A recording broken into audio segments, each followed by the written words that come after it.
Life is either a daring adventure or nothing. Helen Keller. I am not discouraged, because every wrong attempt discarded is another step forward. Thomas Edison. Deep within man dwell those slumbering powers, powers that would astonish him, that he never dreamed of possessing, forces that would revolutionize his life if aroused and put into action. Orison Swett Marden.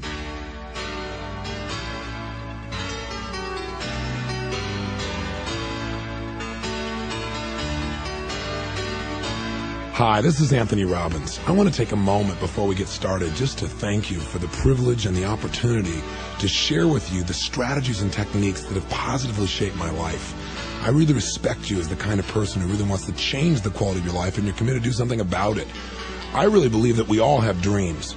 We all want to believe deep down in our souls that we have a special gift, that we can make a difference, that we can somehow touch other people in a special way, and that we can make the world a better place.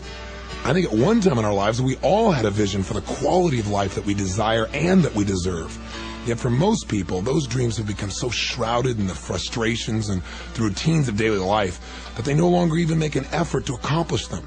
For far too many, the dream is dissipated, and with it, so has the will to shape our destinies. Many of us have lost the sense of certainty that creates the winner's edge. My life's quest, I have to tell you, has been really to restore that dream and to make it real and to get the unlimited power. This tape will begin to introduce you to those principles, and I can promise you, if you'll listen to it and you'll apply it, together we can start making measurable progress.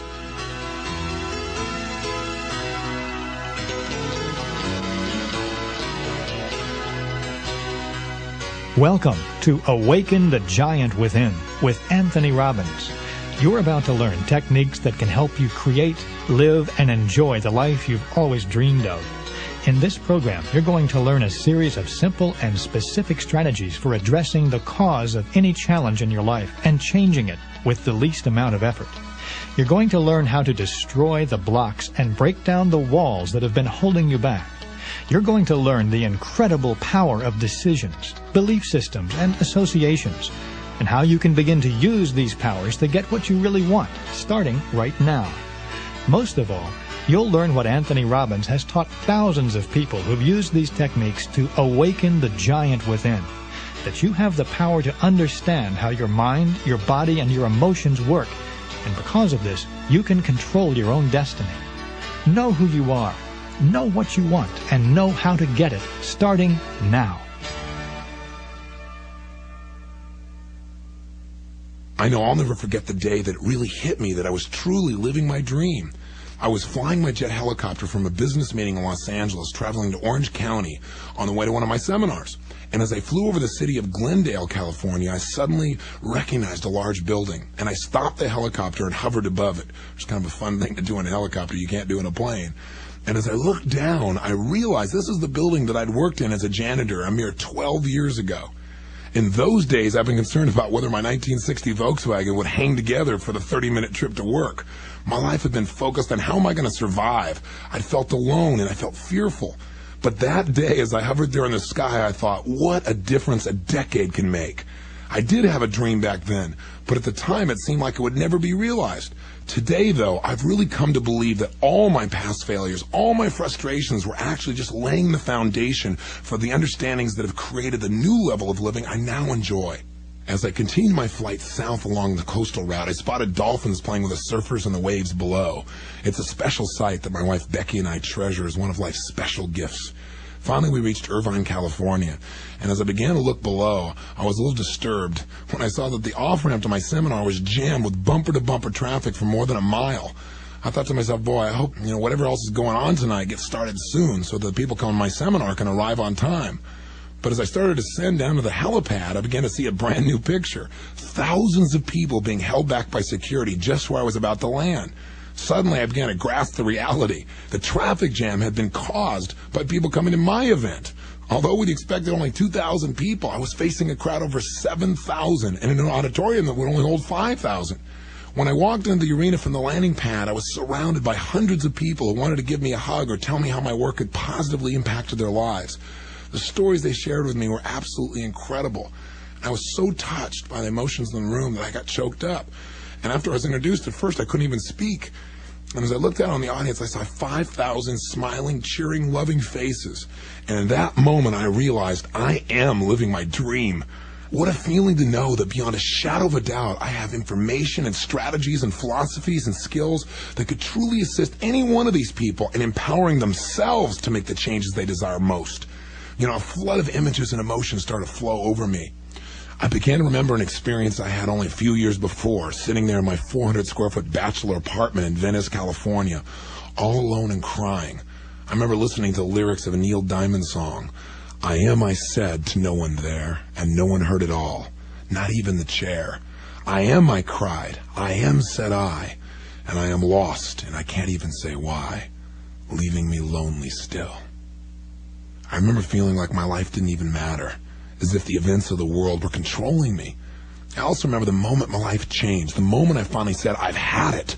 I know I'm much more than I'm demonstrating, mentally, emotionally, physically. I'm more than what my life is showing right now. I made a decision in that moment which was to alter my life forever. I decided to change virtually every aspect of my life. I decided I would never again settle for less than I could be. Who would have guessed that this decision would bring me to such an incredible moment now? I mean, how could a young kid like me with nothing but a high school education have created such dramatic changes? My answer is simple. I learned to harness the principle I now call concentration of power. Most people have no idea of the giant capacity we can instantly command when we focus all of our resources on mastering a single area of our lives. Controlled focus is like a laser beam that we can use to break through anything that seems to be stopping us. I'm going to make a couple of assertions that you may find a bit bizarre, maybe even unbelievable. And the first one is, I believe I know who you really are. I believe you and I must be kindred souls. Your desire to expand has brought you to this program, and that tells me that you're someone who wants more. No matter where you are in your life right now, I know you want more. No matter how well you're doing or how challenged you may be, deep inside of you, there's a belief that your experience of life can and will be much greater than it already is. You're destined for your own unique form of greatness. Whether it's as an outstanding professional, a teacher, a business person, a mother, or a father. Most importantly, you not only believe this, but you've taken action. You've picked up this tape and now you're listening to it. I want to challenge you now to take the next step, the all-important step of actually using it. And now here's my second assertion. If you're willing to accept the challenge and really use the specific technologies you're learning here, you will achieve your dreams. This program, by the way, concludes with a specific plan that'll help you to create your own magnificent obsession, your own vision of what it would take for you to have a fulfilling future, a future in which you make a significant contribution to the world and vastly increase the quality of your life in the process, a future where you provide a rich environment for yourself and your family, and literally make your dreams real. These are not exaggerated claims. They're achievable goals. I can tell you my own magnificent obsession began with some simple questions. How can I take immediate control of my life? What can I do today that can really make a difference, that can help me and others to shape our destinies? How can I expand, learn, and grow, and share that knowledge with others in a meaningful and an enjoyable way? You see, I truly believe that we all have a sleeping giant within us. Each of us has a talent, a gift, our own bit of genius just waiting to be tapped. And I decided many years ago the most important way I could spend my life would be to invest it in something that would outlast it. I decided that somehow I must contribute in some way that would live on long after I was gone. Today, I have the incredible privilege of sharing my ideas and feelings with literally millions of people through my books and my tapes and television shows. And I've personally now worked with over 250,000 people in the last few years alone. I've assisted members of Congress, CEOs, presidents of companies and countries, managers and mothers, salespeople, accountants, lawyers, doctors, psychiatrists, counselors, professional athletes. I've worked with phobics, the clinically depressed, people with multiple personalities, and those who thought they had no personality. But now I have the unique good fortune of sharing the best of what I've learned with you. And for that opportunity, I'm truly excited and grateful. And you know something? Through all the challenges that I've been through personally and all the people that I've met, I've continued to recognize the power that individuals have to change virtually anything and everything in their lives in an instant. I've learned the resources we need to turn our dreams into reality are within us, merely waiting for the day when we decide to wake up and claim our birthright. Let these words you're hearing now be a wake-up call. Let this be your challenge to tap your God-given power to live life to the fullest. And I want you to know that I enter into this relationship with you with great respect. I may not be meeting you face to face right now, but my words are reaching you, and I'm deeply appreciative of the opportunity to join you in this journey of discovery and to really participate with you in the actualization of your deepest and truest potential. Life is a gift, and it offers each of us the privilege, the opportunity, and the responsibility to give something back by becoming more. Let's begin our journey right now by exploring decisions, the pathway to power.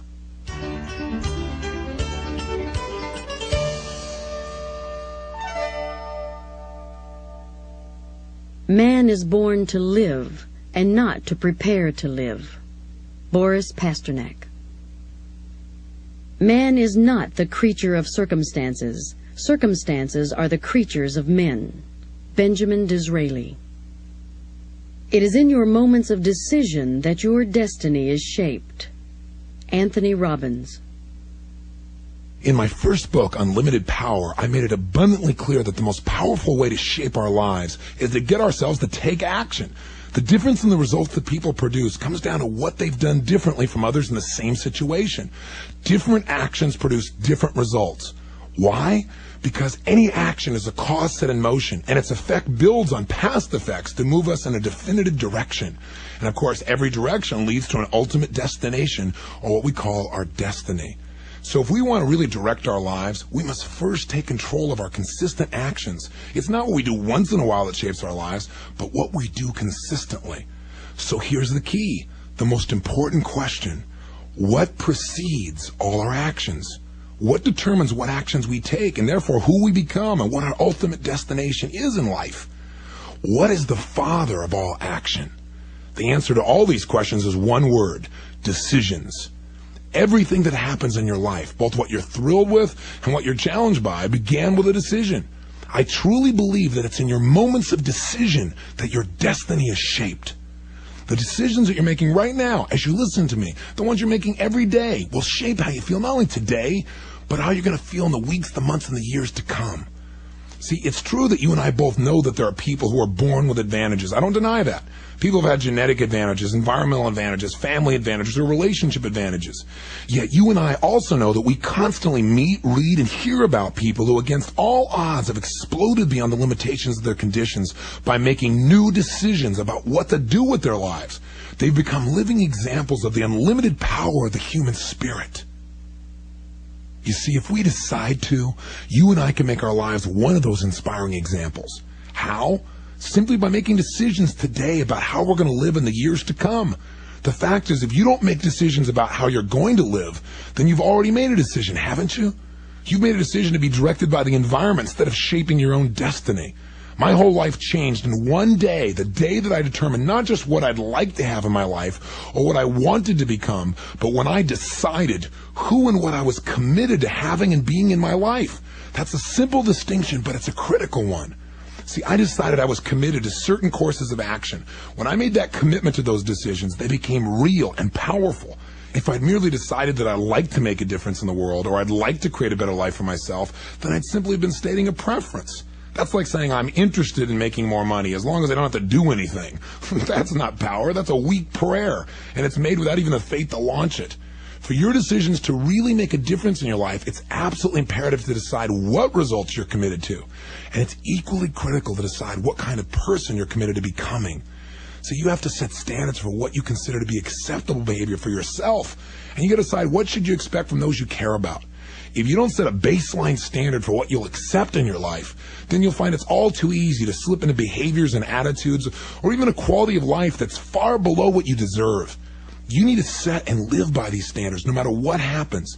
Even if everything goes wrong, even if it rains on your parade, even if the stock market crashes, even if your present lover leaves you, even if no one gives you the support you need, you still must stay committed to your decision, the decision that you'll live your life at the highest level. Does this raise some doubts in your mind? Do you wonder, well, how am I going to be able to define these standards for myself? If so, stay with me. Together we'll define and create the future you really want. We're going to make this commitment something that's real, that's compelling, and that'll lead you to the fulfillment of your dreams. But you know what? Most people don't make these kinds of committed decisions. Instead of commitments, they make excuses. And you and I don't want to fall into this trap. They say the reason they haven't achieved their goals is because of the way their parents treated them. They're from a dysfunctional family. Tell me a functional family. I'll tell you what, I hear this all the time. Or they had a lack of opportunities, or a lack of education, or because they were too young or too old. But remember something, these are all conditions. And once again, it's not the conditions of your life that will determine your destiny, it's your decisions. Using the power of decision gives you the capacity to get past any excuses and to finally change any and every part of your life in an instant. It can change your relationships, your working environment, your level of physical fitness, your income, your emotional states. And the most exciting thing about this amazing force, this power of decision, is that you already possess it. This is a power that you don't have to go out and pursue. This is a power that's not something that's reserved for a select few people with the right credentials or money or family background. It's available to anyone and to everyone. In this very next moment, you could use this mighty force that lies waiting within you. You simply have to get up the courage to claim it. Consider one fiercely proud individual, a young woman named Rosa Parks, who one day back in 1955 stepped onto a bus in Montgomery, Alabama, and she refused to give up her seat to a white person as she was legally required to do. Her one quiet act of civil disobedience sparked a firestorm of controversy and became a symbol for generations to follow. Rosa Parks had made a committed decision. She held herself to a higher standard, and you and I can do the same. Will today be the day you finally decide that who you are as a person is much more than what you've been demonstrating? Will today be the day you decide once and for all to make your life consistent with the quality of your spirit by proclaiming, this is who I am, this is what my life is about, and this is what I'm going to do. Nothing will stop me from achieving my destiny. I will not be denied. Concerning all acts of initiative and creation, there is one elementary truth, that the moment one definitely commits oneself, then providence moves too. Johann Wolfgang von Goethe. We will either find a way or make one. Hannibal. If making decisions is so simple and powerful, then why don't just most people take Nike's advice and just do it? I think one reason is because most of us don't really recognize what it even means to make a real decision. We don't realize the force of change that a congruent and committed decision creates. Part of the problem is that for so long, most of us have used the term decision so loosely that it's come to describe something like a wish list. Instead of making decisions, we keep stating preferences. I'd like to quit smoking. I think I'd like to lose some weight. While making a true decision means cutting off any other possibility. In fact, the word decision comes from the Latin root de, which means from, and caedere, which means to cut. Making a true decision means committing to achieving a result and cutting yourself off from any other possibility. When you truly decide that you'll never smoke cigarettes again, that's it. It's over. You no longer even consider the possibility of smoking. After making a true decision, even a tough one, most of us feel a tremendous amount of relief. We've finally gotten off the fence, and we all know how great it feels to have a clear, unquestioned objective. See, this kind of clarity gives you power. With clarity, you can produce the results that you really want for your life. The challenge for most of us is that we haven't made a decision in so long we've forgotten what it feels like. We've got flabby decision-making muscles. So how do you strengthen those muscles? Give them a workout. The way to make better decisions is to make more of them. So use those muscles, then make sure you learn from each decision you make, including the ones that don't seem to work out in the short term. Recall again what Edison said, I am not discouraged because every wrong attempt discarded is another step forward. Realize that decision making, like any skill you focus on improving, gets better the more often you do it. And there are 3 decisions in particular that you've got to pay attention to because they shape every moment of your life. They truly control your destiny. Most of us make these decisions by default. That is, we leave them up to circumstances. But you can take control of these 3 decisions starting this moment. And by doing so, you literally begin to sculpt your experience and shape it the way you desire it. The 3 decisions that control our destiny are, number 1, your decisions about what to focus on in each moment that you're alive. Each moment you're making a decision about what to pay attention to. That decision about focus is shaping how you think, how you feel, and what you do. Second question is, what things mean to you? No matter what's happening around you, you have to determine, what does this mean? Is this good or bad? Does this affect my future, my present, my past? And of course, the most important question, number 3, what should I do now? This decision about what to do with any situation that you come across is clearly going to shape your actions and therefore your ultimate destiny. You see, it's not what's happening to you right now or what's happened to you in your past that determines who you become. Rather, it's your decisions about what to focus on, what things mean to you, and what you're going to do about them that will determine your ultimate destiny. Know that if anyone is enjoying greater success than you are in any area, it's because they're making these 3 decisions differently from you in some way. And when we don't make these decisions consciously, when we don't take control of them ourselves, we pay a major price. In fact, most people live by what I call the Niagara syndrome. I mean, think of life as a river. Many people just jump in the river of life without ever really deciding where they want to end up. So they quickly get caught up in the current events, current fears, current challenges. And when they come to those forks in the river, they don't consciously decide where they want to go. They just, quote, go with the flow of the river. And they become part of the mass of people who are directed by the environment instead of by their own values. As a result, they feel out of control. Why? Because their decisions about what to focus on, what things mean, and what to do are being unconsciously directed by the environment. And they remain in this unconscious state until one day the sound of the raging water wakes them up, and they discover that they're 5 feet from Niagara Falls in a boat with no oars. At this point they say, oh shoot. But by then it's too late. They're going to take a fall. And this, quote, fall may take the form of a financial setback, or maybe the failure of a relationship, or a health problem. But whatever it may be, understand this. It's likely that whatever challenges you have in your life presently, they could have been avoided by some better decisions upstream. Now, how do we turn things around if we're caught up in the momentum of a raging river? Either make a decision to put both oars in the water and start rowing like crazy in a new direction, or decide to plan ahead. Set a course for where you really want to go and have a plan or a map so that you can make quality decisions along the way. In Unlimited Power, I outlined a 4-step process for achieving success. By applying this process to the actions you take in response to a decision, you'll make the decision a true commitment that'll transform your life.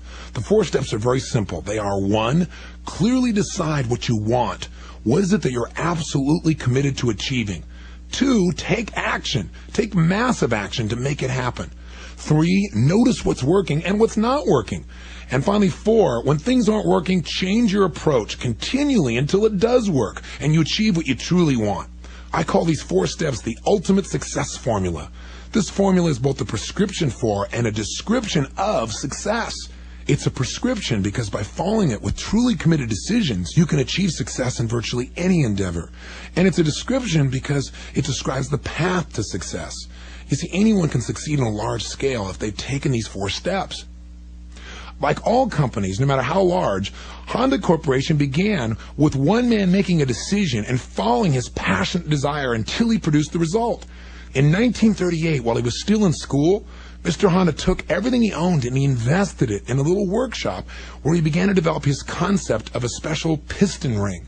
He wanted to sell his work to Toyota Corporation, so he labored day and night, up to his elbows in grease, sleeping in his machine shop, always believing he could produce the result. In fact, he even pawned his wife's jewelry to stay in business. But when he finally completed the piston rings and he presented them to Toyota, he was told they didn't meet Toyota standards. He was sent back to school for 2 years, where he heard the incredible laughter of his instructors and fellow students as they talked about how absurd his designs were. But rather than focusing on the pain of the experience, he decided to continue to focus on his goal. Finally, after 2 more years, Toyota gave Mr. Honda the contract he dreamed of. His passion and his belief had paid off because he'd known what he wanted. He'd taken action. He'd noticed what was working and what wasn't working, and he kept changing his approach until he finally got what he wanted. But then a new problem arose.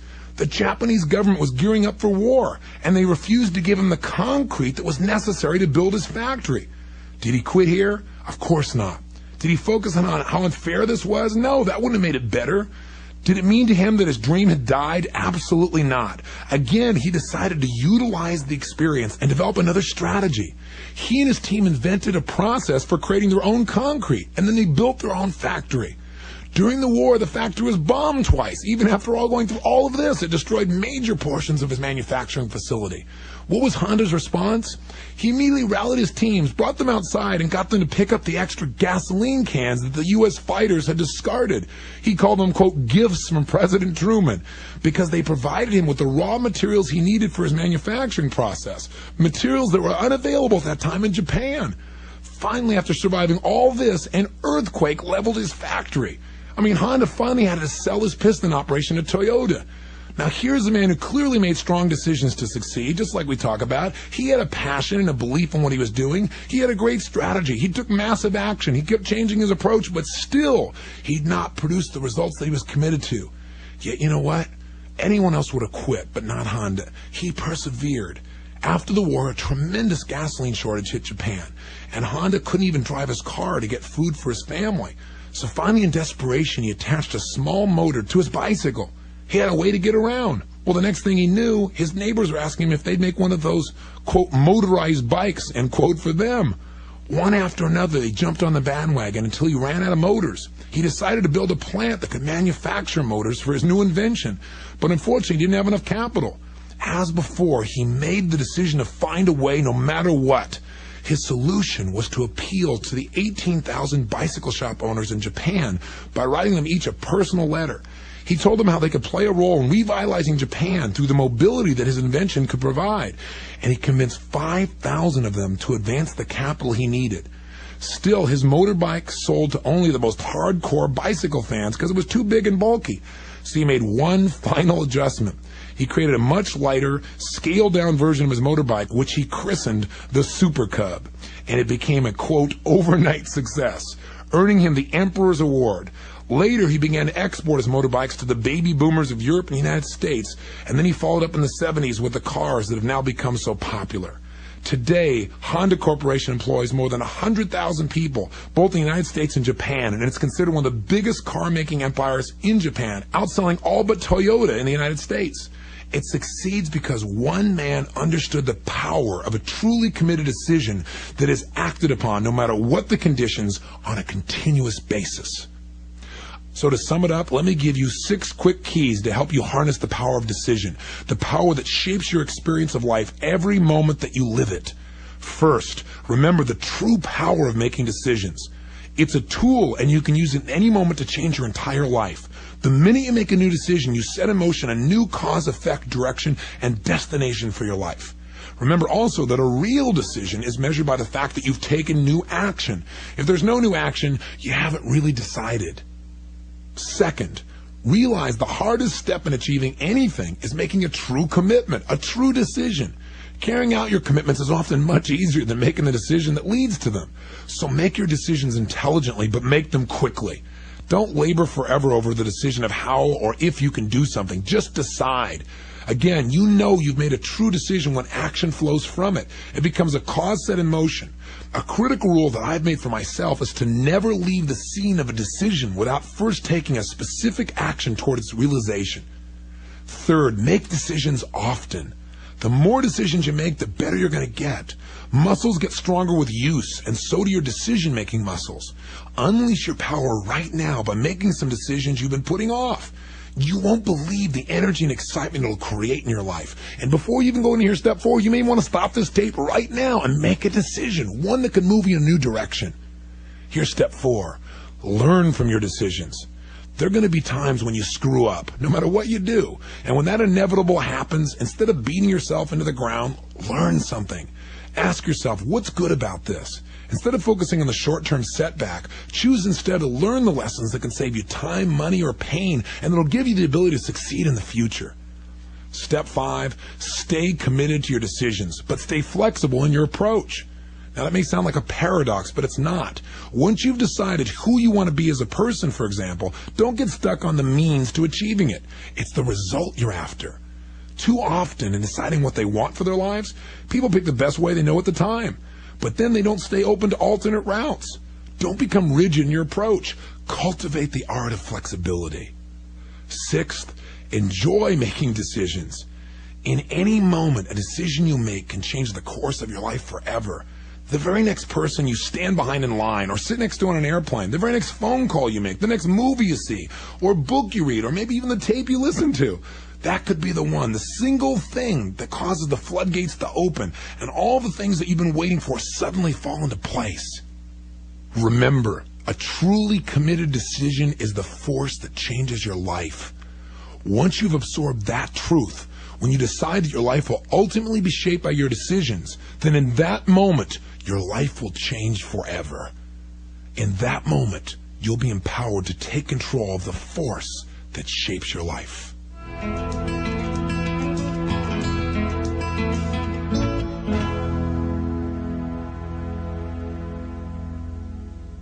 Reason guides but a small part of man, and that the least interesting. The rest obeys feeling, true or false, and passion, good or bad. Joseph Roux. Nature has placed mankind under the government of two sovereign masters, pain and pleasure. They govern us in all we do, in all we say, in all we think. Every effort we make to throw off our subjection will serve but to demonstrate and confirm it. Jeremy Bentham. The secret of success is learning how to use pain and pleasure instead of having pain and pleasure use you. If you do that, you're in control of your life. If you don't, life controls you. Anthony Robbins. Human beings are not random creatures. Everything we do for a reason. We may not be aware of the reason consciously, but there is a driving force behind all human behavior. The force is simply this. Everything you and I do, we do either out of our need to avoid pain or out of our desire to gain pleasure. Now, I know that sounds like an oversimplification, but I'm here to tell you these twin powers of pain and pleasure, or what I call the triple P, the pain-pleasure principle, have controlled every decision you've made consciously or unconsciously throughout your entire life.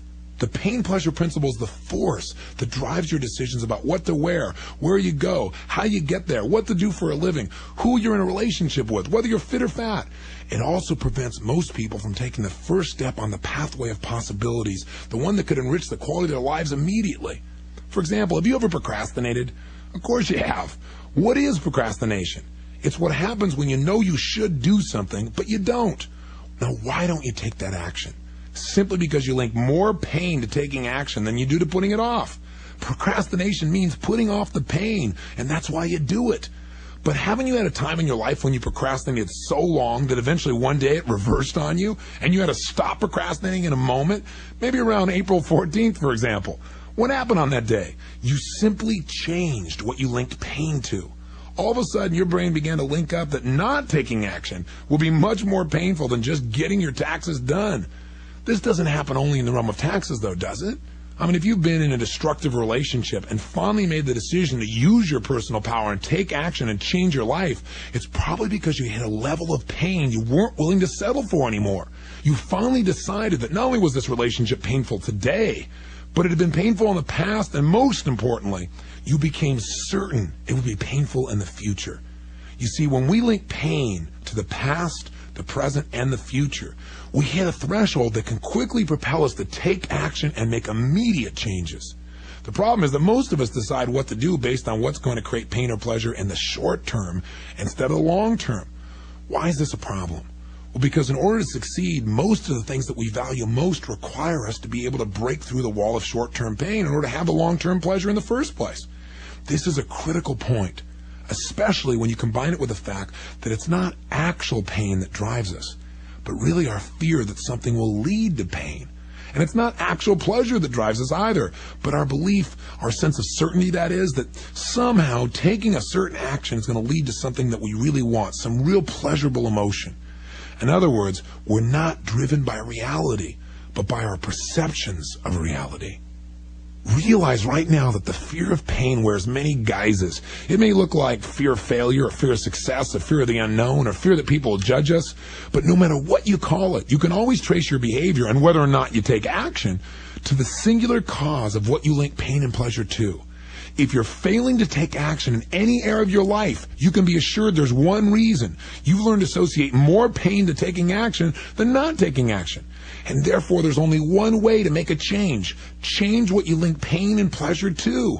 Otherwise, you can make a short-term change, but it's not going to last. You can put yourself on a diet, for example, and you can push yourself and discipline yourself, but as long as you link pain to eating the foods that'll support you, I'm here to tell you, you'll always be overweight. You must change what you associate in your gut. Willpower is not enough.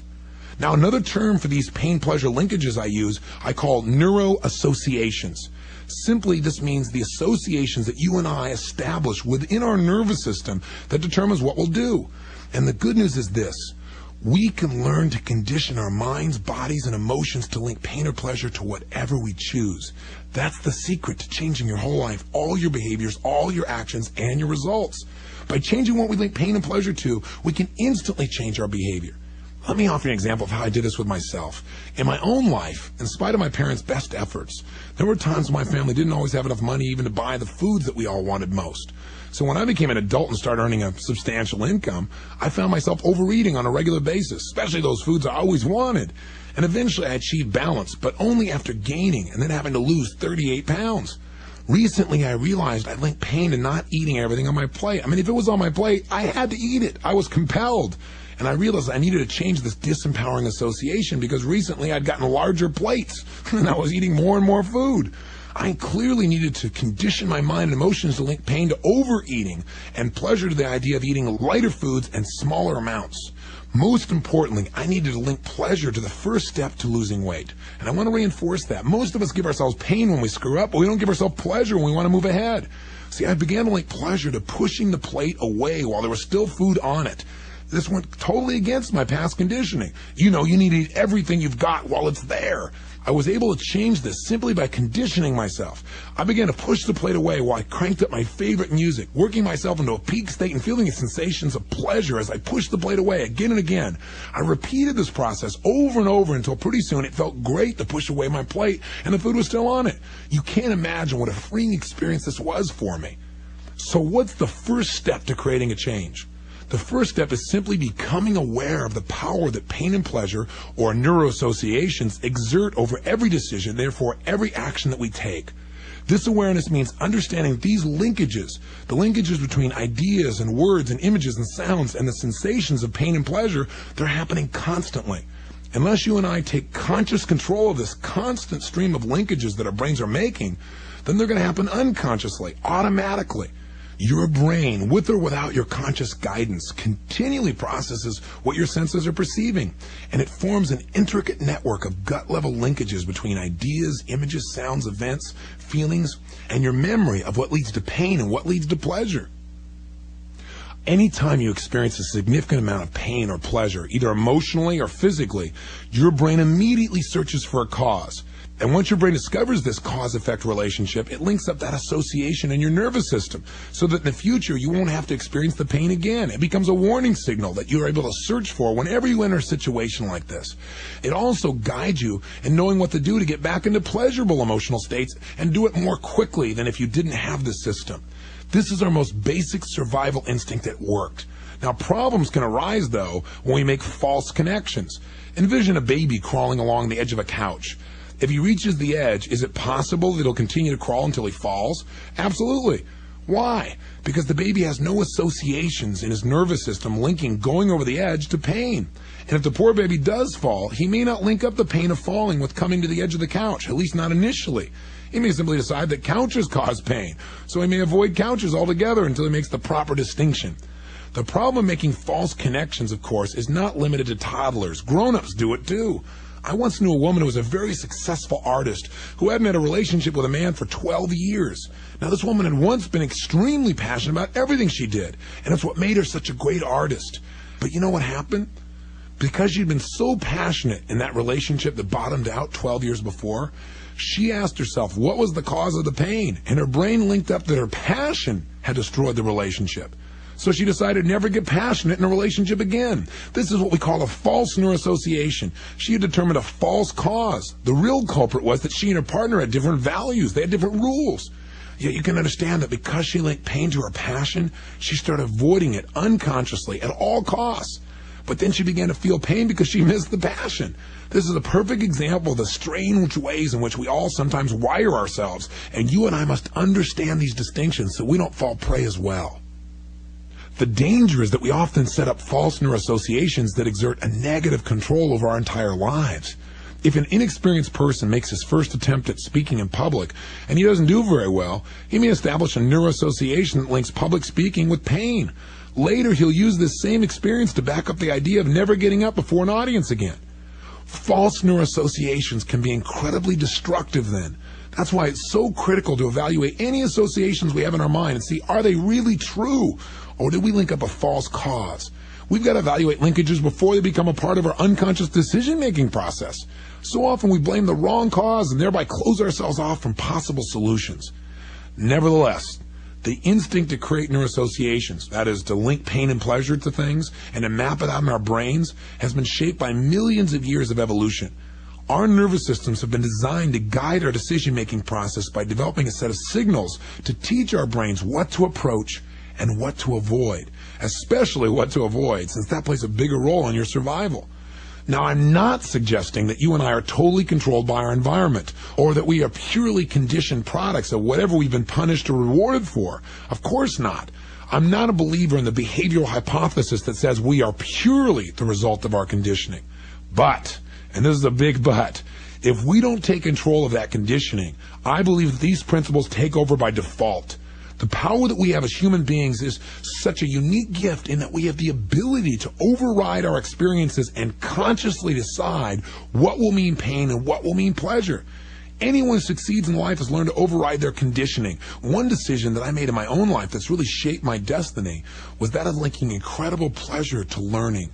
You see, I began to realize that learning how to shape human behavior and emotion could give me virtually everything I wanted in my life.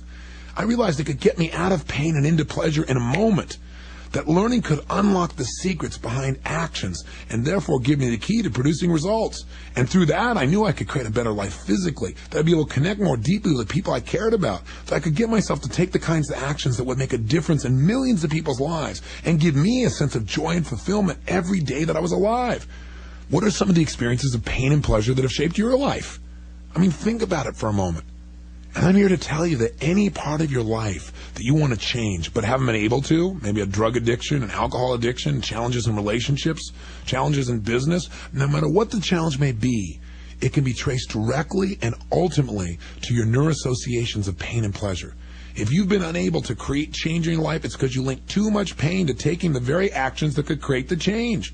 How can we take control of this process then and forge our own neuroassociations?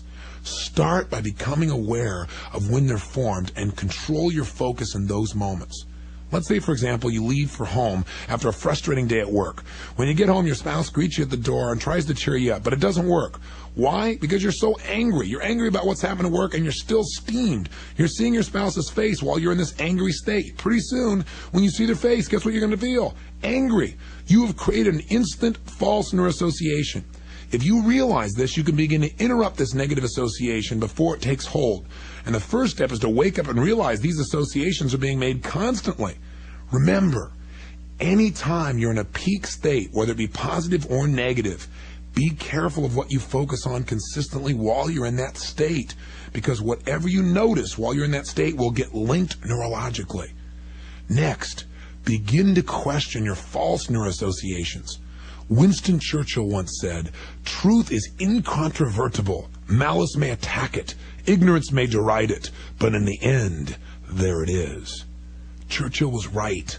The truth will eventually emerge if you just continue to question the false associations that have limited your life in the past. You can analyze them to death if nothing else. Finally, assume the power to change what you link pain and pleasure to. Remember that the foremost power is awareness. Remember also that trying to change your behavior in the short term will only create short-term results. You must change the cause, and that always is what you associate pain and pleasure to in this situation, and that'll give you the power to change your behavior over the long term. You can immediately take control by changing your focus. If right now you're afraid to take some action, begin to focus on the possibility of the price you'll pay if you don't take action, and that'll change what you associate to that decision. So many people don't take action because they focus on how much pain they think they'd have if they took action. You must instead focus on the pain of inaction and on the pleasure of taking action now.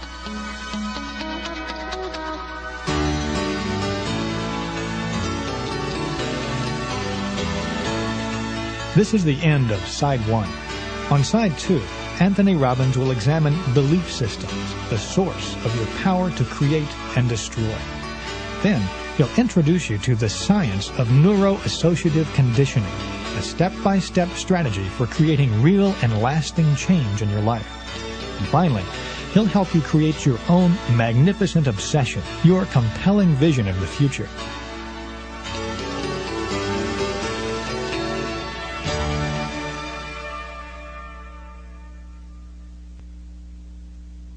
The belief that becomes truth for me is that which allows me the best use of my strength, the best means of putting my virtues into action. André Gide. It is the mind that maketh good of ill, that maketh wretch of happy, rich or poor. Edmund Spencer. We are what we think. All that we are arises with our thoughts. With our thoughts, we make our world. The Buddha. Beliefs are what make the difference between a lifetime of joyous contribution and one of misery and devastation. Beliefs are what separate a Mother Teresa from a Charles Manson. Beliefs are what cause some individuals to become heroes, while others lead lives of quiet desperation. See, the power of beliefs is virtually unlimited. Our beliefs can literally create or destroy. Beliefs are not merely matters of emotion or action. They can literally change our bodies in a matter of moments. I recently had the privilege of interviewing Yale professor and best-selling author Dr. Bernie Siegel. As we began to speak about the power of belief, Bernie shared with me some of the research he'd done on people with multiple personality disorders. Incredibly, the potency of these people's beliefs, the belief that they had become a different person, resulted in an unquestioned command to their nervous system that made measurable changes in their biochemistry.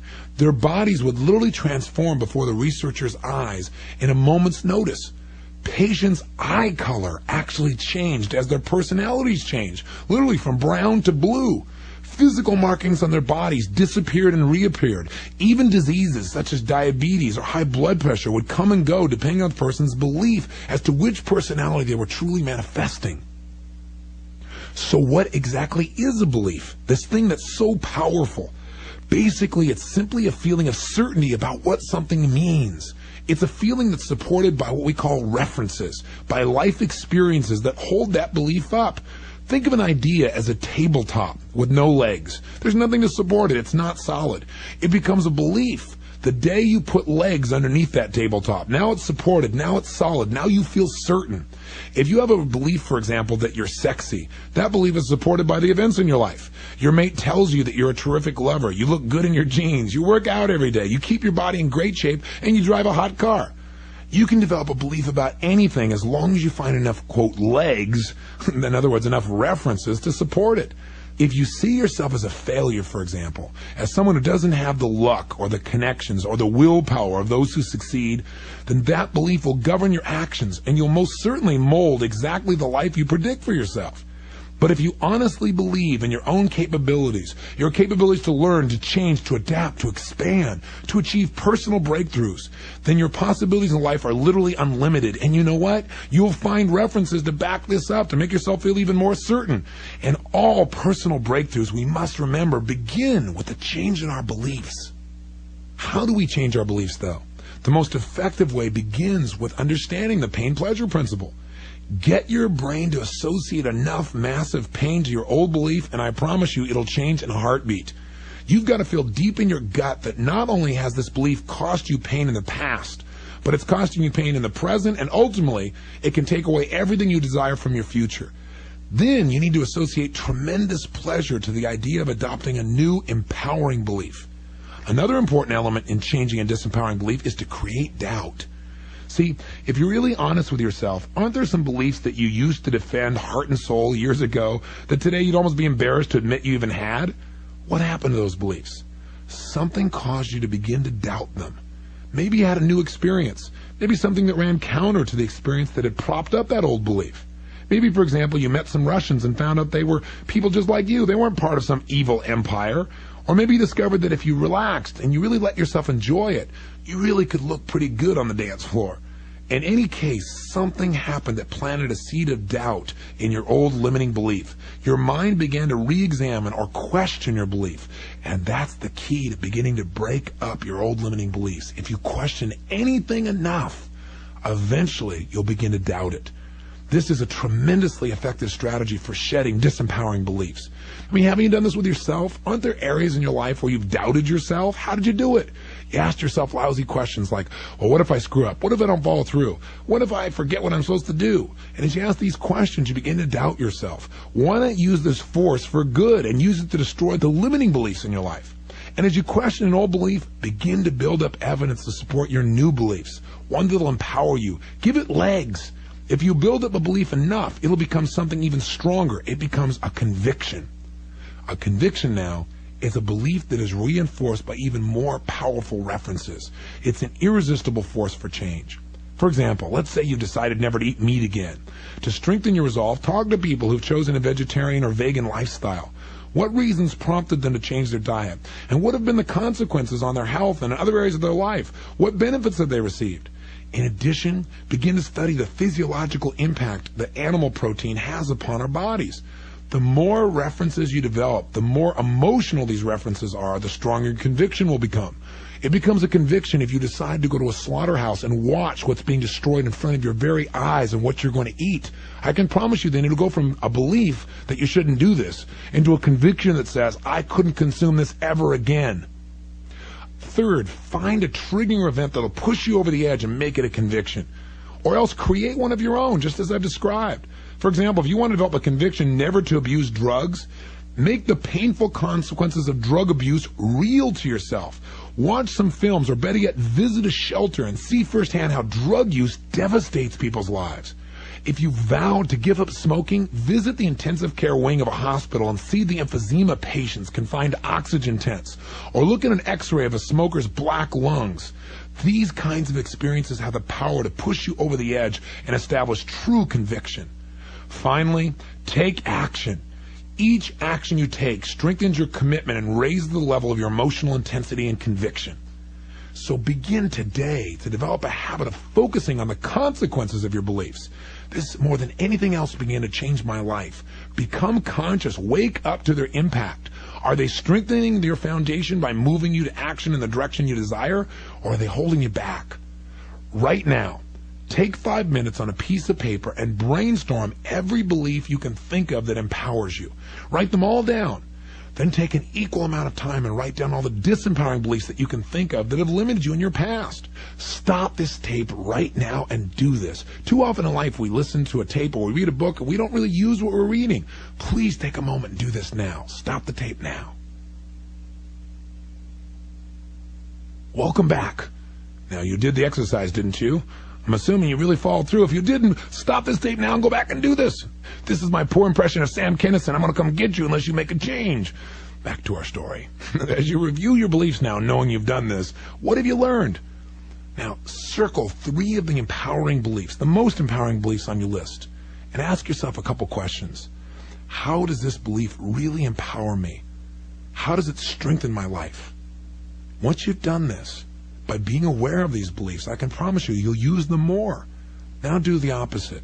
Go to the opposite list and circle the 2 most limiting beliefs you have. The 2 that hold you back the most, that keep you really from achieving what you want. Look at their consequences to your life. Feel the pain that comes from what they're cheating you out of. And decide once and for all that you're no longer willing to pay the price that they're charging you for your life. Knock the legs out from under them by asking yourself questions like, how is this belief ridiculous or absurd? And really take the time to answer it. Was the person I learned this belief from worth modeling in this area? Were they an expert? Were they producing results?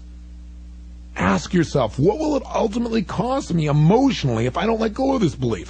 What will it ultimately cost me in my relationships? What will it cost me physically or financially? What will it cost my family or my loved ones if I don't change this belief? Your goal is to get some leverage on yourself. In addition, these questions will begin the process of linking pain to your old beliefs. So concentrate on the aspects of your answers. Link these limiting beliefs to such intense pain that you'll want to rid yourselves of them forever. Then write down the replacements. What will you now believe instead that'll empower you? If you're not getting the results you want in your life, I suggest that you ask yourself, what would I have to believe in order to succeed in this situation? Or who's already succeeding in this area, and what do they believe differently than I do that's probably helping them to succeed? Or what's necessary to believe in order to succeed in this situation? By asking these questions, you may very well discover the key belief that's really been eluding you. And if you're experiencing pain, if you feel challenged or frustrated or angry, you may want to ask yourself, what would I have to believe in order to feel the way I do right now? See, the miracle of this simple process is that it will help you to uncover the beliefs that you're not even aware of that you have and they're limiting you. For example, if you're feeling depressed and you ask yourself, what would I have to believe in order to feel depressed? You'll probably come up with something that relates to the future, like, I'm believing that things will never get better or that there's no hope. And when you hear these beliefs verbalized, you might well think, I don't believe that. I feel bad right now, but I know sooner or later it's going to get better. Things aren't going to be bad forever. This too shall pass. Or you may just decide that a belief about having problems permanently is totally destructive and one you're not willing to even consider again. And this will affect you not only now, but it'll affect all of your beliefs in the future as well. Beliefs have the awesome potential to create or to destroy. Your beliefs can give you the power to create massive, immediate, empowering changes in your life, or they can smother any hope you have for a better future. I believe you picked up this tape because deep down inside you decided you no longer want to settle for less than the best. You know you're capable of more. Are you ready now to harness the power to create the vision that you want?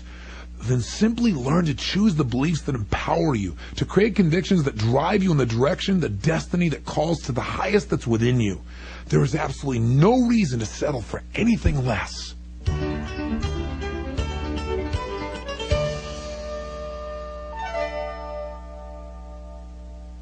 Behold, I show you a mystery. We shall not all sleep, but we shall all be changed in a moment, in the twinkling of an eye. Corinthians, chapter 15, verse 51. Give me a lever long enough and a prop strong enough, I can single-handedly move the world. Archimedes. There is nothing training cannot do. Nothing is above its reach. It can turn bad morals into good. It can destroy bad principles and recreate good ones. It can lift men to angelship. Mark Twain. I got a question for you.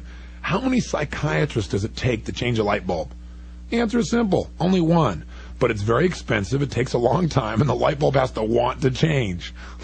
This is just a joke, but it illustrates a myth in our culture that says change takes a long time, that it's a terrific struggle, and that it can be incredibly costly in many ways, emotionally, physically, financially. I'm here to tell you that's garbage. See, I'm here to tell you that you can change anything about your life instantly with the right technology, the right strategy. And I'm going to give you that strategy right now. But first, I want you to think about something. Every change you've ever made in your life actually happened in a moment, didn't it? What took time was getting yourself to the point where you finally did what was ever necessary to make it happen. Now let me share with you my science of neuroassociative conditioning, or NAC as we call it for short. Sometimes we even call it NAC. NAC is a step-by-step process that can help you to condition your nervous system to associate massive pleasure with the things you want so that you continuously do whatever it takes to move towards them. And it also will show you how to link pain with those things that you need to avoid doing in order to really succeed consistently throughout your entire life. It'll also free you from having to constantly use effort and willpower because it will empower you to allow your unconscious mind to take over. So you're on automatic pilot because you've been conditioned to succeed. Remember, it's the feelings that we've been conditioned to associate in our nervous systems, again, our neuroassociations, that determine our real feelings and behavior. When we take control of our neuroassociations, we take control of our lives. With NAC, you can condition those neuroassociations so that you're empowered to take action and produce results consistently. NAC is designed to create consistent and lasting change.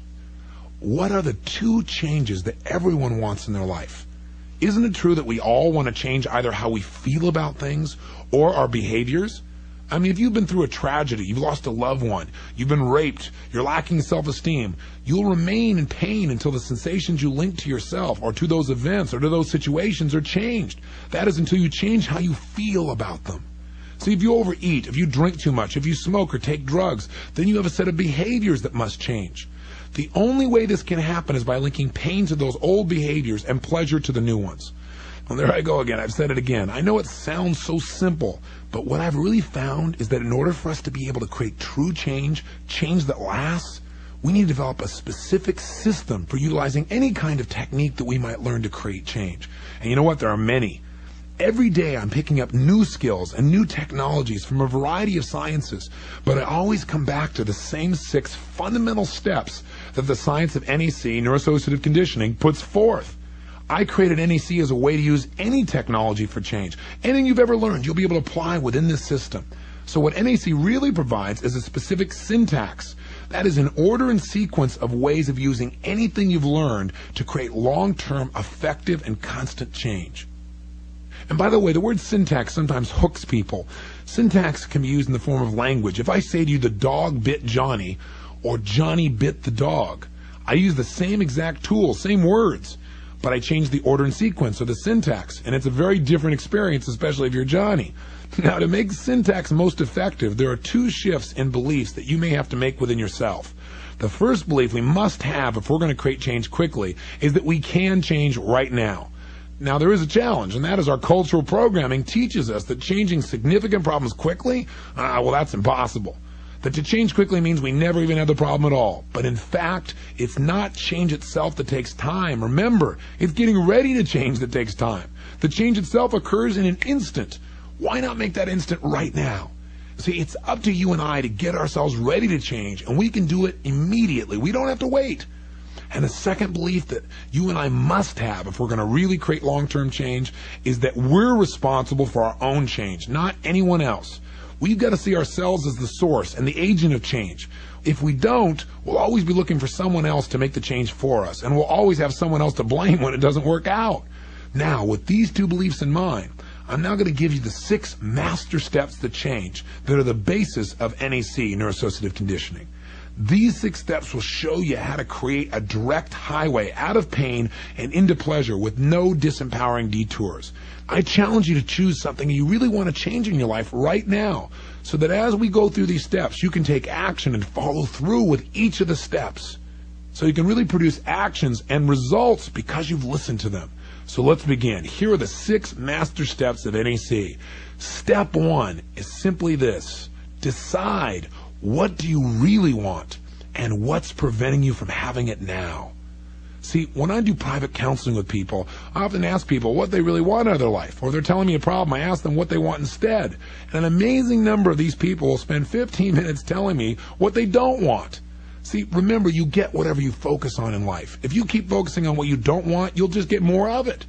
Change that focus. Decide what you do want. The more specific you can be about it, the more clarity you'll have and the more power you'll command to achieve what you want more rapidly. At the same time, we need to learn what's preventing us from having what we do want. These are the disempowering beliefs reviewed a few minutes ago. And again, I keep saying it again and again because I don't want you to forget it. Invariably, what's preventing us from making the changes is that we link more pain to making the change than staying where we are. If you're really going to change, then you've got to change these associations. You've got to knock the supports out from under these disempowering beliefs and use that list of doubt-creating questions I just gave you to be able to weaken them. Let's go to step 2. Step 2 always is get leverage. Get leverage on yourself. Get yourself to associate massive pain to not changing now and massive pleasure with the experience of changing right now. See, change is not a question of capability. It's a question of motivation. If someone put a gun to your head and said, you better get out of that depressed state and start feeling happy now, I'll bet you could find a way to change your emotional state for the moment, couldn't you? But the problem for most of us, most of the time, is that change doesn't feel like it's a must. It feels like something we should do, something that we ought to do, we'd like to do someday, not something we absolutely must do right now without waiting another second. And that's the problem. See, the only way we're going to make a change now is if we create a sense of urgency that's so intense that we're compelled to follow through right now, in this moment. If we want to create change, then we have to realize that it's not a question of whether we can do it, it's a question of whether we will do it. See, whether we will do it comes down to a matter of motivation. Down once again to those twin pillars that shape our lives, pain and pleasure. To get true leverage, ask yourself pain-inducing questions. Questions like, what will this cost me if I don't change? What will I miss out in my life if I don't make this shift now? What's it already costing me mentally, emotionally, physically, and financially, and spiritually in my life? See, the key here is make the pain of not changing so real, so intense, that you can't put off taking action any longer. Then, start using pleasure-associating questions to help you link those positive feelings to the idea of changing so you really want it. Ask questions like, if I do change, how will that make me feel about myself? What kind of momentum could I create if I change this in my life right now? What other things could I accomplish if I really made this change today? How will my family and friends feel? How much happier will I be? See, the key is to get lots of reasons, or better yet, strong enough reasons to change what you're doing right now immediately, not someday in the future. If you're not driven to make the change now, then you don't have enough leverage. It's that simple. And by the way, I hope right now as you're listening to me, you're doing this with a change you want to make. You can stop this tape at each step if you'd like.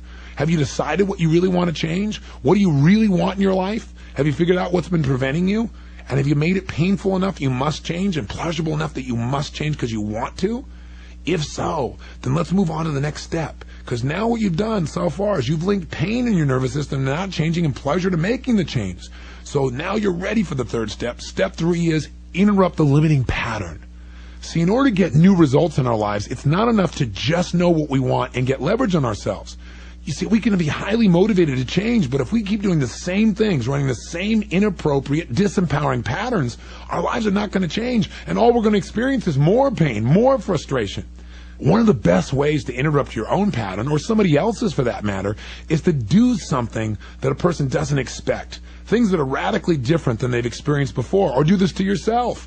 For example, when I did private therapy with people would come in to see me and they'd sit down in my office and they'd start to say, my problem is, and then they'd start to burst into tears out of control. I would suddenly stand up and shout, excuse me, and I would just jolt them. And I'd follow up with, we haven't started yet. Usually they responded with disbelief and they'd say, I'm so sorry. And they'd immediately regain control, which proved that they already knew how to change the way they feel. Think of some of the ways that you can interrupt your own patterns. Do you need to do something differently? Some weird action? Would some weird new word break your pattern? Would a change of scenery, a silly laugh, a disgusting noise? Take a moment and think up some of the most enjoyable and disruptive ways you can interrupt your limiting and destructive patterns. Those patterns of being frustrated or worried or overwhelmed, for example.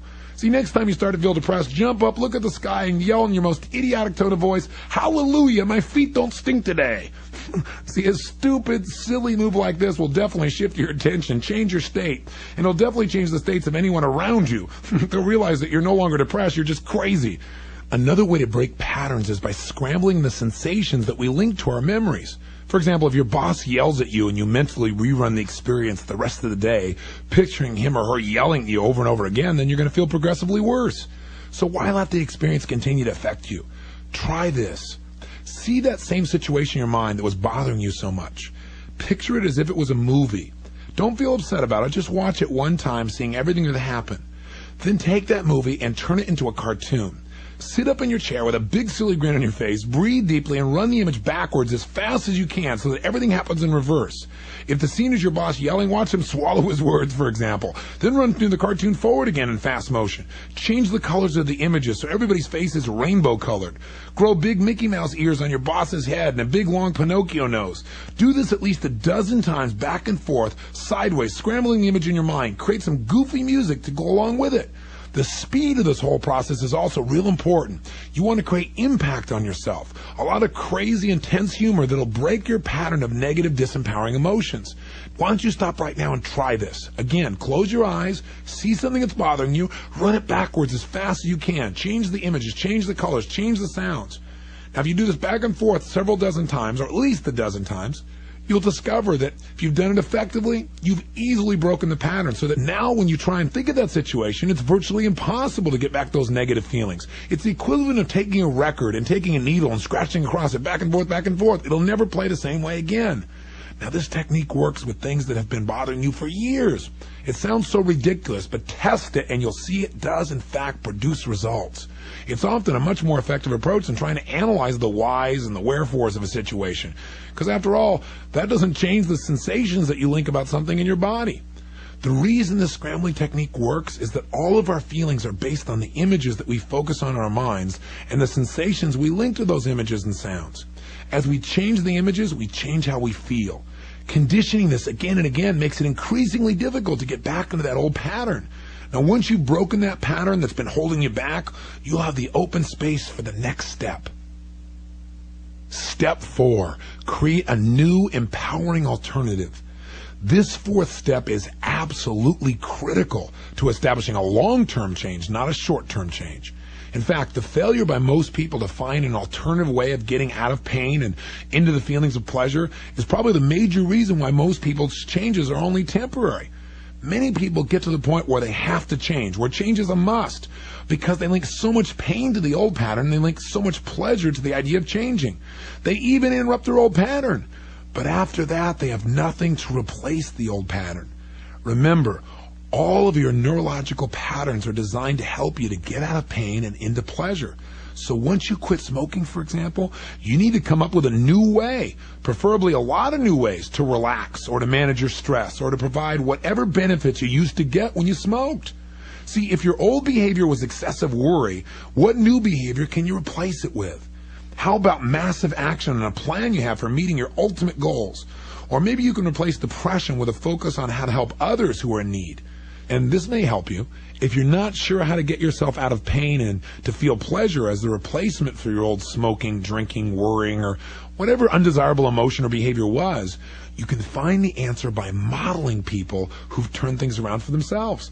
Find people who've made lasting changes. I guarantee you'll find out that they had alternatives to replace their old behavior. These first 4 steps create real change. But for how long? What if you stop smoking for a year or even 2, but then you find yourself taking up cigarettes again? What if you lose 40, 80, or 100 pounds, but then gain it all back again? To prevent backsliding, to be sure that change is lasting change, you need to take the next step in neuroassociative conditioning. Step 5, condition the new pattern until it's consistent.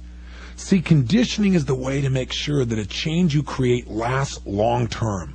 The simplest way to condition something is just to rehearse it. Imagine yourself doing your new empowering behavior repeatedly until you can clearly see that it will get you out of pain and into pleasure quickly, and until it feels good to you. This is critical, because if you don't do this, you'll probably go back to your old pattern. You've got to rehearse your new alternative again and again with tremendous emotional intensity. Your brain will then literally carve out a new pathway, and with conditioned repetition, that pathway will become a highway to this new way of achieving results. You and I can't overestimate the power of conditioning. I read recently that Larry Bird was doing a soft drink commercial in which he was supposed to miss a jump shot, and he made 9 baskets in a row before he could get himself to miss. That's how strongly he's conditioned himself over the years. When the ball hits his hands, he automatically goes through a pattern that's designed to put it through the hoop. And here's a critical distinction. Don't just condition yourself initially. Set yourself up with a schedule to reinforce your new behavior.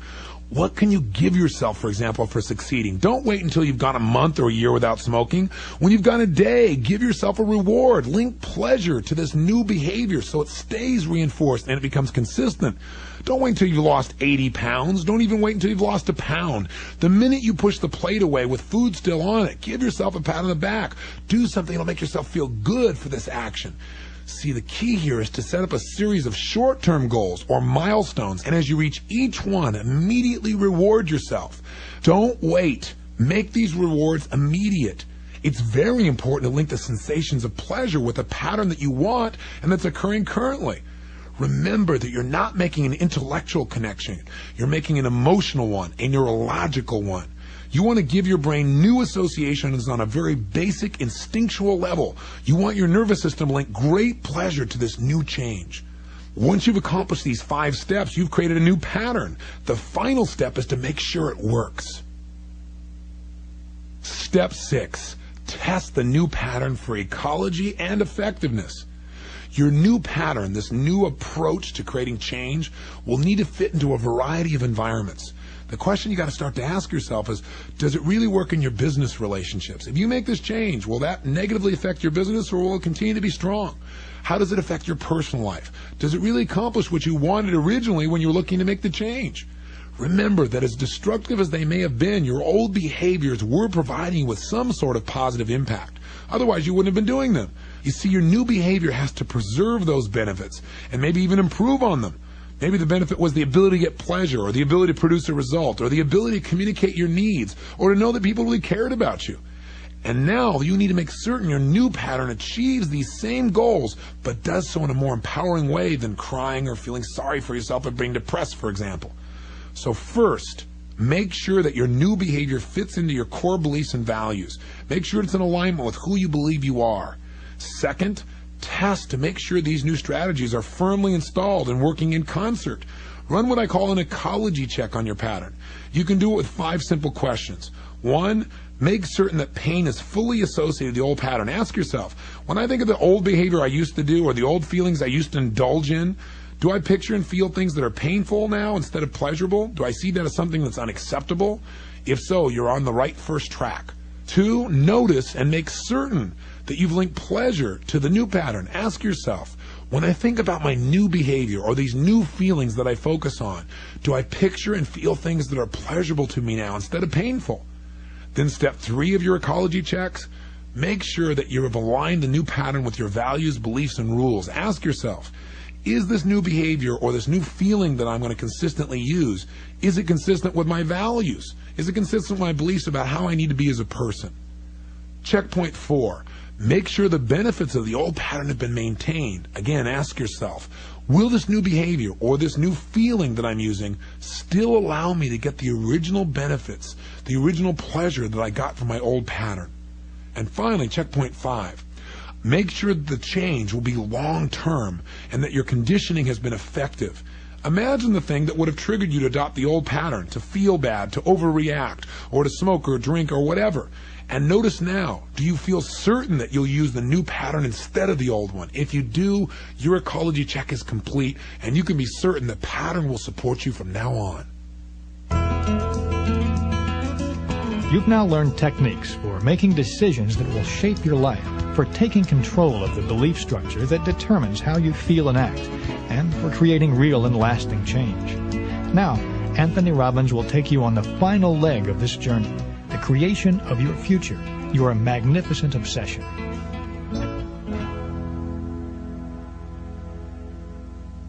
Nothing happens unless first a dream.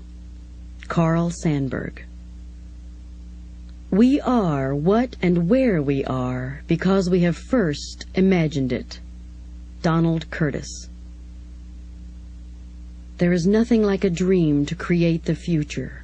Utopia today, flesh and blood tomorrow. Victor Hugo. Are you ready now to have some fun? Are you willing to be like a kid again and let your imagination run wild?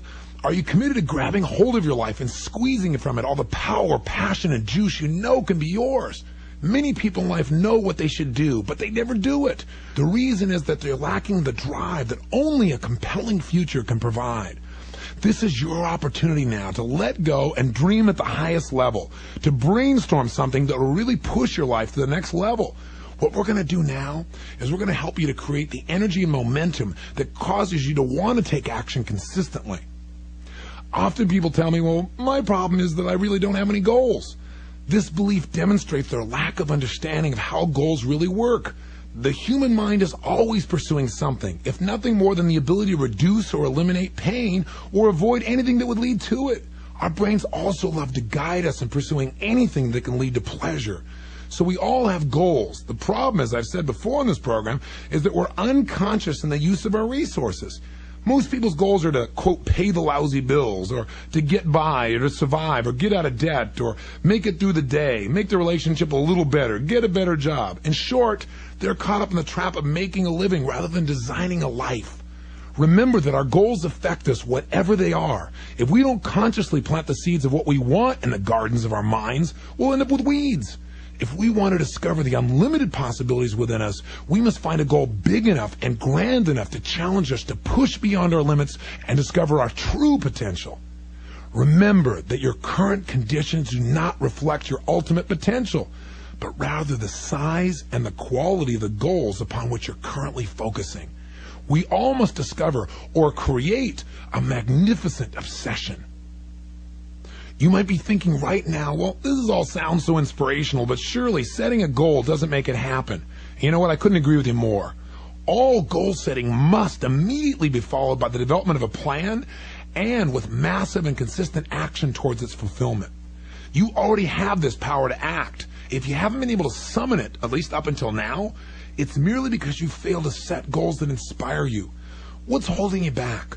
Do you have a list of clearly defined goals for the results that you will absolutely produce in your life, mentally, emotionally, physically, spiritually, and financially?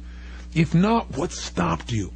What has stopped some people is the unconscious fear of disappointment.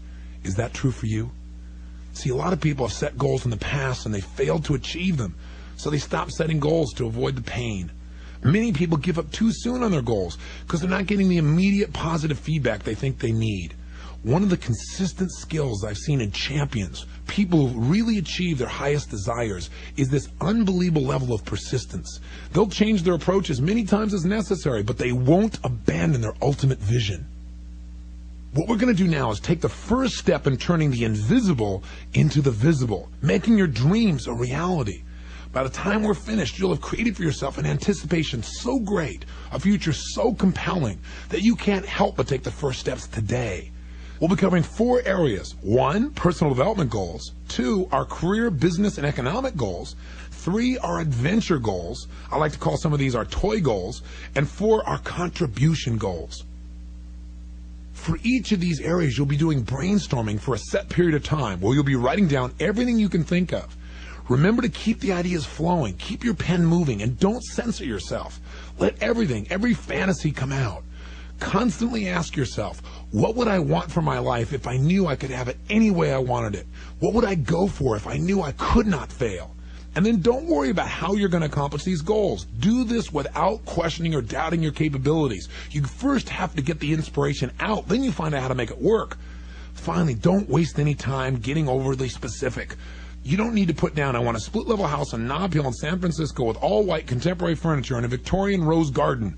Just write something down like Dream House, Big Garden, SF. You can fill in the details later.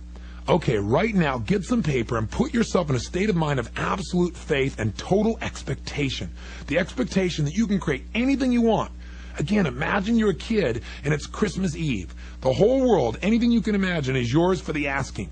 Be a kid again. Give yourself that freedom to explore the possibilities of life without limits. Start with your personal goals. Write down everything you'd like to achieve in your life that relates to your own personal growth. Things that you'd like to learn, limitations you want to overcome, ways you'd like to improve your body, your spirituality, your relationship goals. These can be short-term or long-term, things you want to do this week or 20 years from now. Write these down for a minimum of 5 minutes and don't stop writing at any time. Stop the tape right now and do this. Please don't just listen. Your life will not change by listening. Your life changes by action. That's the essence of personal power. Take the time now and I'll be here when you turn the tape back on.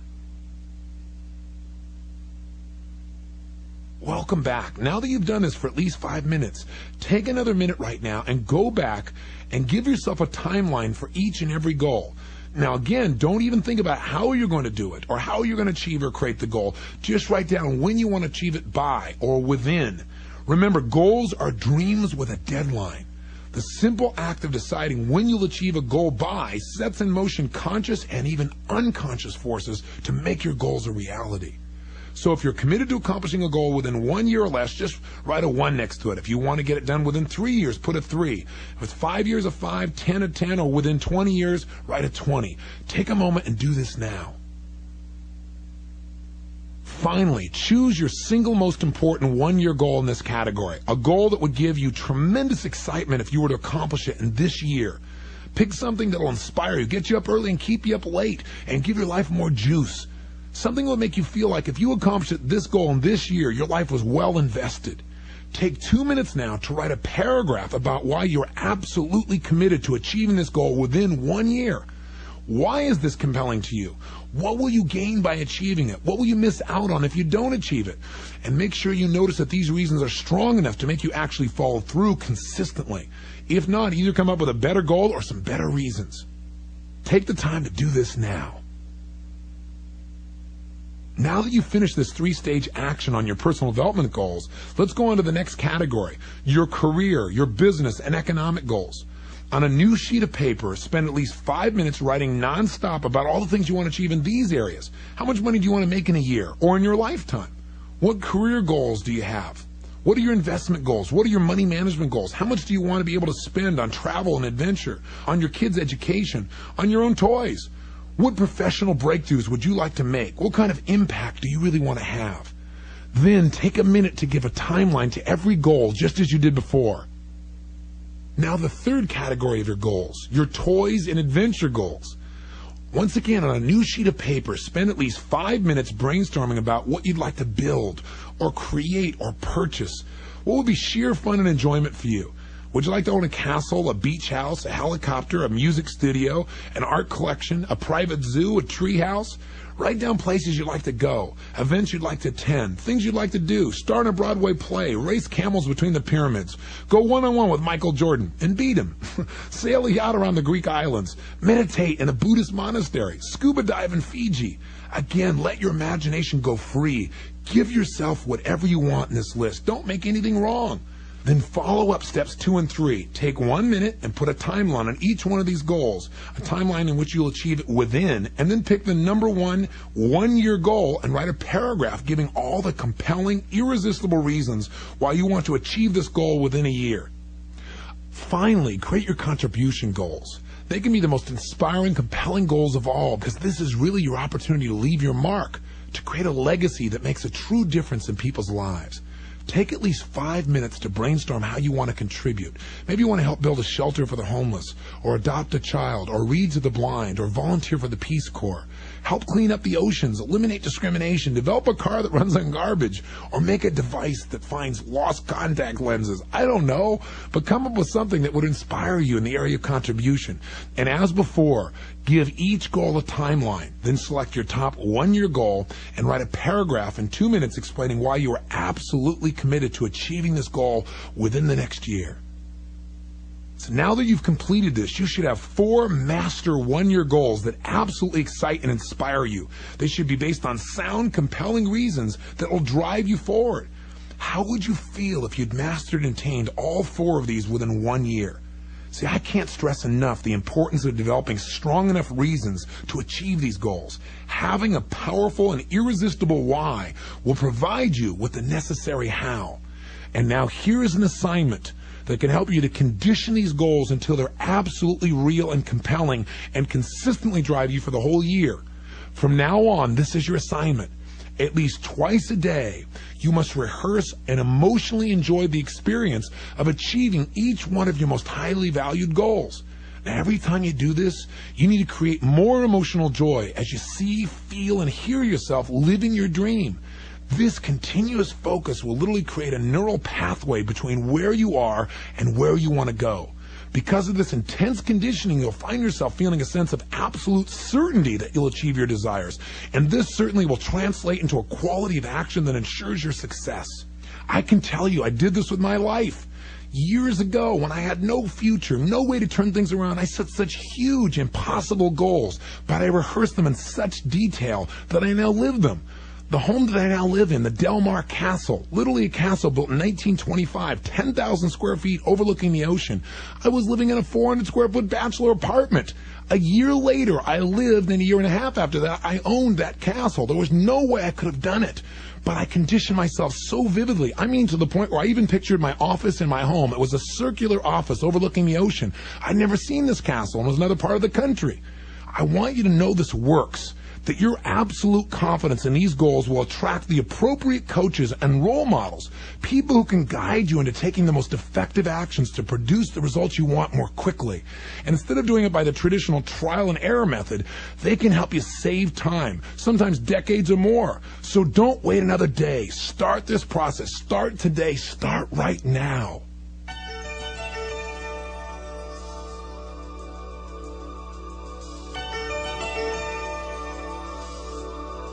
Well, at the beginning of this program, I issued a challenge to you.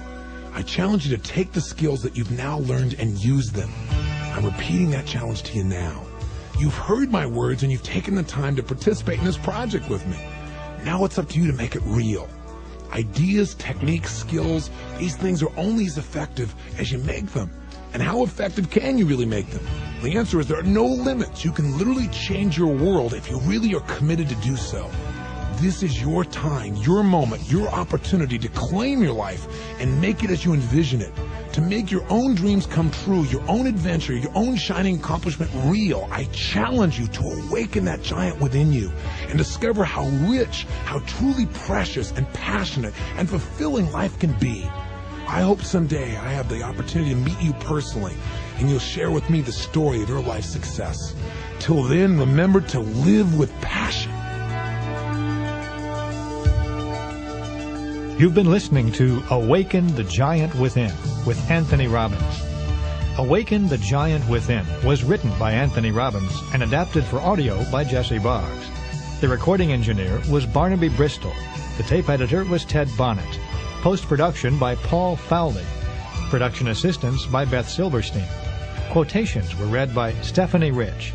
Awaken the Giant Within was produced and directed by Linda Ross.